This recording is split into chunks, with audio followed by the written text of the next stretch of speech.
Welcome to this Q&A from the Fertility Alliance. This is one of our series of lived experience Q&As, and today we're going to be talking about egg freezing.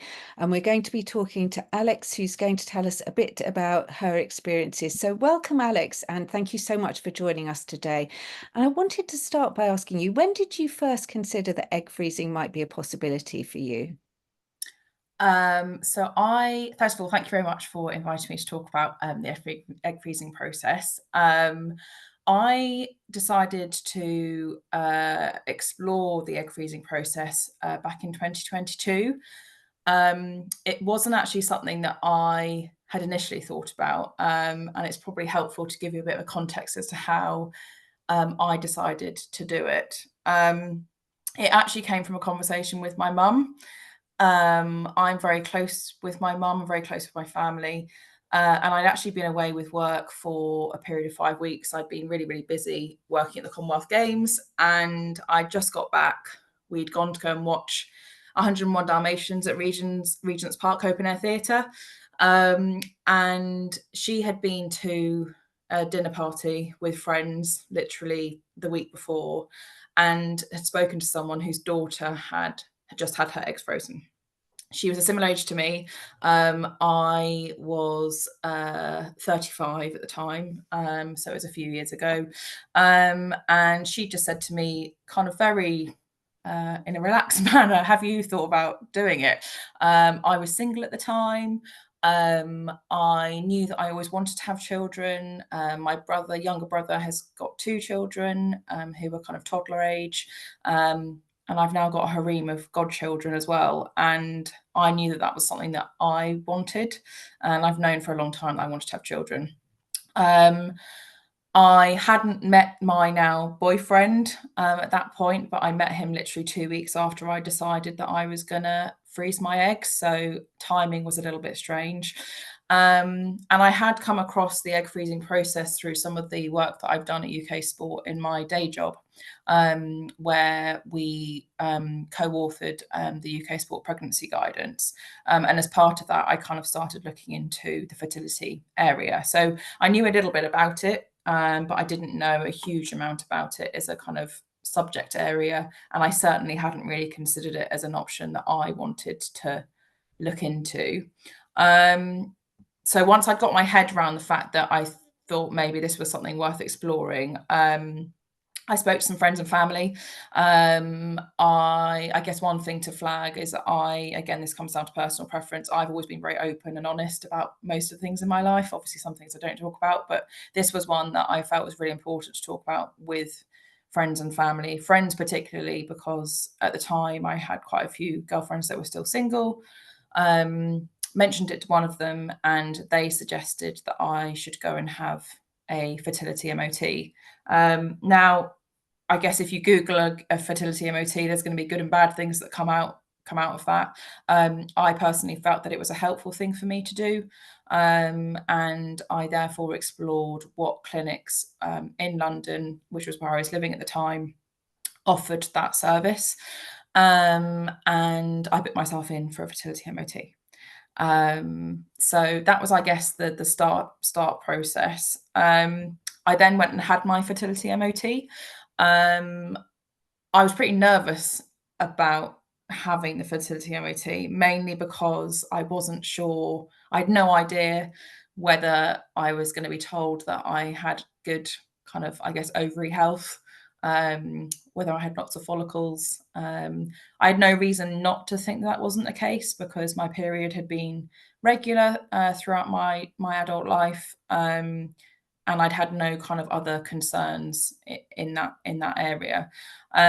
Thankfully, when I did go and have my fertility MOT, I was told that I had a good follicle count. However, my AMH was quite low. Again, I'm not going to go into the medical side of it, but I was obviously intrigued as to why they didn't match up because I was basically told that they should by my consultant. So I then had to make a decision as to whether I was going to go ahead with egg freezing there and then. I spoke to a consultant about it, and because at that point we were unsure what was causing my low AMH, despite me having a high follicle count, the advice I kind of was given by the clinic was think about it, but actually, if you've got the means to be able to go ahead and freeze your eggs now, whilst we know that you've got a high follicle count, disregarding the AMH at the minute, because actually that was the most important thing. I decided pretty quickly. I would say I decided within a couple of weeks that I was going to go ahead and freeze my eggs. Now, I was in a very fortunate position financially to be able to do that. My granny had passed away, and there's a reason why I'm saying this. My granny had passed away just before COVID, and there was money there that my family were happy to use for me to pay for the majority of the egg freezing costs. So that meant that I could kind of say yes to doing it pretty much straight away. It was just a matter of waiting to see when my period was going to start and we could start that process with the clinic. Did you have any concerns about it at that stage? Sorry? Do you have any concerns about it at that stage? Um, I think my main no, I don't think I did. I was the first one of all of my friends to go through the process, and actually, in retrospect, I'm really glad, selfishly, that was the case, because I've had friends since who have done it, who haven't had such positive results, and have maybe felt a little bit let down by the process. And I think that would be my biggest bit of advice to anyone who's going to be going through the egg freezing process or exploring it, is try really hard not to get too bedded down in the numbers. I think it's very easy to do that because you're told you want to be at X number, otherwise you might have to do it again. And again, I was in the very fortunate position where even from the outset, I was starting at a kind of, I guess, decent level. So there weren't any concerns there. I think my main concern going into the actual process was the administration of the medication. I've never been a huge fan of needles, and I don't think I'd really, again, because it all happened very, very quickly, I didn't actually do a huge amount of research on the actual process. The clinic that I chose was actually a recommendation from a friend who had gone through the same process. So I kind of obviously did my due diligence on the clinic that I chose. But yeah, it all happened very quickly. So I didn't really have time to necessarily think about, oh, I'm not sure if I want to do it anymore and what my kind of concerns were. The main thing definitely was the medications. And I'm happy to talk about that in more detail in terms of the actual process of starting the egg freezing process. That was going to be my next question. I mean, how did you find that process? Um, it was it, it was quite a bizarre process, to be perfectly honest with you. I felt quite calm having my first nurse's consultation. Um, the clinic that I chose to do it with were incredibly helpful. I'm definitely one of those people who goes into anything like that wanting to ask lots of questions.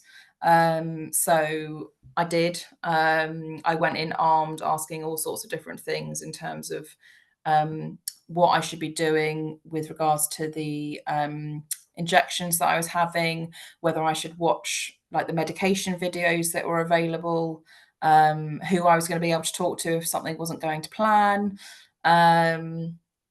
And I guess understanding actually what the medications were that I was going to be taking.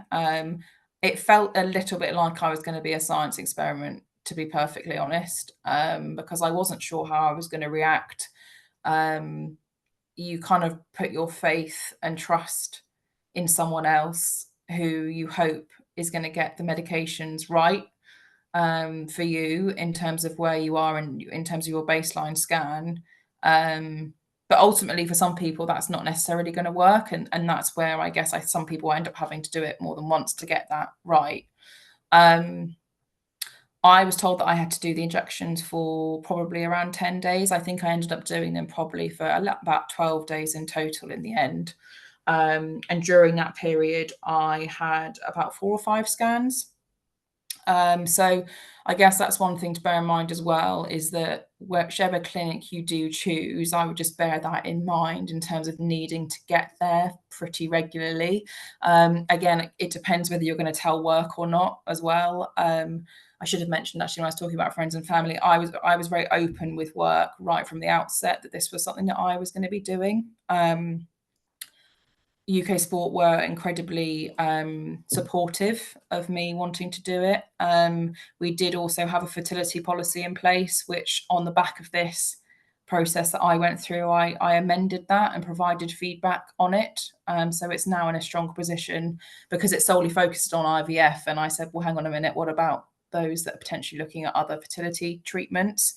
So I think it depends whether your work is going to be an organisation that will support this. And if it doesn't, I would get them to question it in the same way if they have a fertility policy as to why they're not supporting the egg freezing process as well. So yeah, as I carried on through the process, I could quite clearly see, and in fact, I should have printed it off, but I had a quite clear trajectory of where my follicles were going and the size of them and also the numbers of them. And that was really nice to see, I guess, kind of sort of halfway through. So maybe sort of day 5, 6, 7, I could start to see what the drugs were doing. And I'm very process driven. I like to know what the starting point is and then see progression and then can see the outcome. And actually from seeing the graph, so make sure that when you do have those consultation appointments throughout your treatment, that you ask for that. I don't know whether people know that you can, but I did because I wanted to know what my numbers were. And actually it was really clear to be able to like look at it and not analyze it, but kind of see what numbers you were potentially on the trajectory for. I then obviously had discussions with the consultant around what the risks were with me doing this process, what the risks were with me going ahead, provided my follicles were going the right direction, which they were, with actually having the operation. Coming back to the concern question that you asked, that's probably another thing that I was concerned about was the actual operation. I'd never been sedated before. I have been made aware actually through a friend that you don't have to be sedated when you're having the egg retrieval process, but it's recommended. I chose to be sedated because I didn't want to be in the room when that was happening. I was already worked up enough in terms of finding it quite stressful. And also bearing in mind, you're pumped full of hormones that are making you even more emotional. I am quite in touch with my emotions, I think my friends would say. So a crier. And I was worse, a lot worse during that period of time. So I think the other thing to bear in mind as well is in terms of your work life balance during that period of time, if you do choose to go ahead and do it, just be kind to yourself. Don't book loads of things in. I did go to a gig when I was doing my injections. I remember literally doing my injection and then shooting off up to North London for a gig one evening, which maybe wasn't the best idea, but I wanted to go and do it. So I think if you feel well enough to carry on with your normal day-to-day life, I would, but just be kind to yourself in terms of what you're committing yourself to. Don't book it when you're going to be really stressed out with work, because your body's probably not going to react in the best way as it possibly can to the drugs that you're being given. And getting a lot of sleep, eating healthily, not drinking. So I chose not to drink. Again, I wasn't told specifically don't drink at all, but I made that decision not to during that process and in the lead up to it. And I also took folic acid as well. That was a recommendation from the clinic that I chose. In terms of the injections, I didn't enjoy them. As I said, I don't like injections. I never have done. And it's quite a weird feeling injecting yourself. And I did it into my tummy. You can do it into your kind of thigh area. I can talk about a few tips that I guess I came up with from speaking to friends. But yeah, the injections made me feel quite bloated, crampy. I was really tired. But I definitely felt that if I had any concerns or questions, that I had a kind of patient coordinator that I could contact and speak to. And because I was going into the clinic fairly regularly during that time, I was able to ask them lots of questions, which I did each time I went in. So yeah, in terms of the medications, they were all delivered to me. So that was really easy. I got that all sorted through the clinic. You can actually get them. I guess this is one tip. If you do want to save a bit of money when you're doing it, you can get them via supermarkets such as Asda, and that's a lot cheaper than going through the clinic. Like quite significantly cheaper. I think it's all 500-600 quid cheaper, and you're getting exactly the same thing. I think because of the speed at which I was doing it, I just chose to do it straight through the clinic, which in retrospect, I kind of wish I'd saved a bit of money and not done that. But yeah, you can choose to do that. And I think when I started the injection, I did feel quite sad about the fact that I was having to consider or actually going ahead with doing it. I'd never kind of thought that if you'd put me back in my 20s, that I would have said I would be freezing my eggs in my mid-30s, because I knew that I wanted to have children. And at that moment in time, I hadn't met anybody. Obviously, I know people can go off and have a baby by themselves, but with that comes challenges as well. So I think I kind of wanted to try and meet somebody to have a baby with. So yeah, in terms of the concerns, I tried to manage that by I had a bit of a bizarre routine when I was doing the injections. I decided that I wanted to lie down on my living room floor. And I took two cushions off the sofa, put them on the floor, and I put on some calming music. Sometimes I put on some kind of like music, like happy kind of poppy music. I took paracetamol, probably about sort of like an hour and a bit before I was doing the injections. They were all at the same time each evening. So it was generally after work. So that it wasn't really a highlight of me ending my day, working day. Normally you're like, yes, I finished work for the day, off I go. It was like, okay, right, 6 o'clock, bam, I've got to do one injection, I think, to start with. And then obviously I had to do 2 injections in the evening and 1 in the morning towards the back end of my cycle.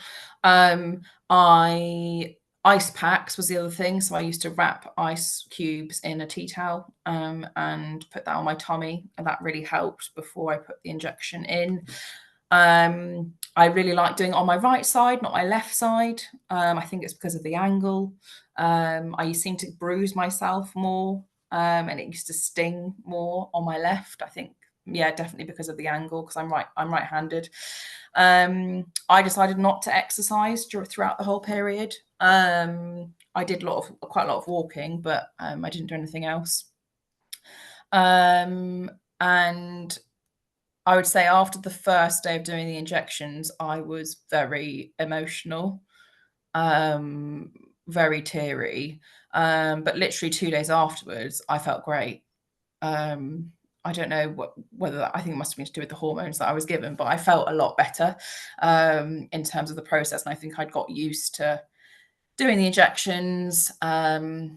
It is slightly terrifying when you're given this box of drugs and suddenly you're told, like, off you go, watch this video. Now, like, put an injection into your tummy. It's not a natural thing to do that. I actually called up my patient coordinator because I was freaking out in terms of what I was meant to be doing on my first injection, and they talked me through the whole process whilst I was doing it with them on loudspeaker, which calmed me down a lot.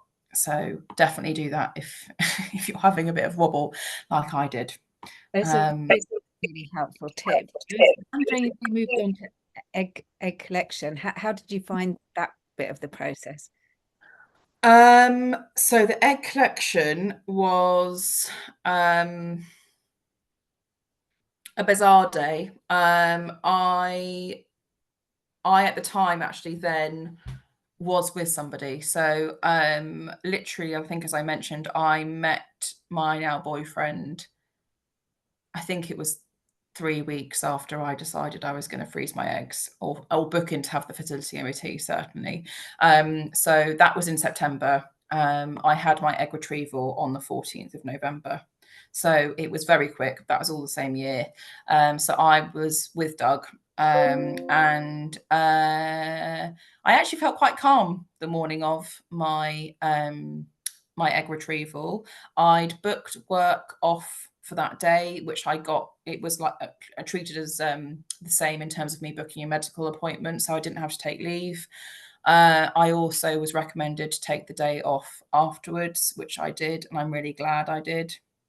Um, I'd recommend doing that even if you're not sure how you're going to be feeling, because you are ultimately having an operation and it can make you feel quite uncomfortable.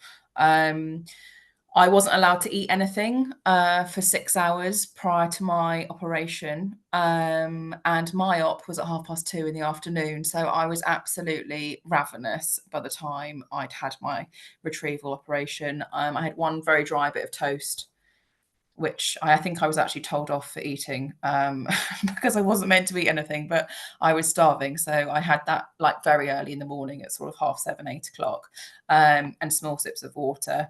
And I was fine basically up until I got taken into the actual room where I had to get changed into the gown. Um, Funnily enough, a friend of mine had a friend who worked at the clinic where I ended up having my egg retrieval. So she came and spoke to me. That massively calmed me down because it was, even though I didn't know her, she knew someone I knew. So that was all kind of slightly the stars aligning on that one. The staff were so lovely. I think they could tell I was slightly a duck out of water with the whole process. I'd never been anaesthetized before. So meeting everyone who was going to be doing my operation before it actually happened was really great. So I met the embryologist, I met the anaesthetist, I met the doctor, and they all massively calmed me down. I'd never had a cannula before. That was something that I was really nervous about. But it was fitted really easily. Luckily, I've got a good vein on my left arm, so that all happened very quickly. And then I was taken to theatre, and I had to go to the loo beforehand, so I had an empty bladder. And sat down on the theatre bed, which is almost, I guess, what I would describe as like a dentist chair. So it's one of those chairs that kind of tilts backwards. For everyone who's had a smear test, it feels quite similar. You put your legs in stirrups, and then basically you've got the cannula, they put in the drugs, and I was happily chatting away for I don't know how long, probably seconds, and then I was out. And I had the best sleep of my life for what's felt like a very, very long time. I woke up, and the whole process takes about 20 minutes, so it's really quick. And you also get told before you leave the clinic what your follicle count is. Sorry, not what follicle count, what your egg retrieval is. So it's a very quick process. It's quite a lot to get your head around. I felt pretty hazy. I was starving. Doug, I remember coming in to see me because someone has to be with you when you leave the clinic. Doug came in to see me and saw me stuffing down packets of biscuits and drinking lots of water before I was allowed to leave. I wasn't in pain because I think the drugs were still there. It was still this was like minutes after I'd come out. I still to this day can't remember how I got from the theatre bed to the bed that was in the kind of recovery room. And I'm putting that down to the drugs. I've spoken to others who have had it done and they can't remember either. So I think you're quite out of it. My biggest recommendation would be make sure you pick up something that you know you're going to want to eat after you've had the operation. I picked up a Tesco meal deal and went for something very plain, but a ham and cheese sandwich with crisps, my favourite crisps, and a drink. And that was honestly, it tasted like the best thing on earth when you came out, and you were on the bed there. You have to go to the loo before you leave. They won't allow you to leave before that. I did start to get kind of stabbing pains in my kind of tummy area at that point. And there was a bit of spotting when I went to the loo, but that's normal, so don't worry about that. And you have to have a pessary up your backside. as part of the process, which is not very pleasant, but that all happens when you're asleep. So I'm aware that it happens. So everything feels a little bit funny down there, to be perfectly honest. It doesn't feel very comfortable. And I got a taxi straight home from my clinic, which was in central London, to southwest London, which is where I was living at the time. That was really, really uncomfortable. I'm not going to lie about that one. I felt like I could feel every bump going up my spine on the way home, and got home, went straight into my pajamas. My favorite position was to be horizontal because there was no pressure on my kind of backside and lower sort of abdominal region. Hot water bottle. And that was it really. And I was then kind of weighted on hand and foot for sort of 48 hours. And after that kind of period, although I was pretty exhausted, because obviously you're sort of there's no more drugs either, so you do start to feel slightly different. I slept really well. Didn't feel too uncomfortable sleeping. That didn't impact me, and I only took paracetamol for a couple of times, sort of up until 8 hours after I'd had the operation. So overall, I had a kind of very positive experience, and feel very lucky to have had that, and ended up with 15 eggs being frozen. So I felt very fortunate to be in that camp whereby I wasn't necessarily needing to do it again. That's brilliant, Alex. And you've given so many useful tips to other people, I think, throughout talking about it. And I think it will be incredibly helpful to people wanting to know more about egg freezing and about their own options of egg freezing. So this is one of a series of lived experiences that we have on our YouTube channel, and all our short videos with people's fertility experiences and fertility information with experts in the field you'll be able to find on that channel. So thank you very much. And thank you very much, Alex. That was really brilliant. Thank you.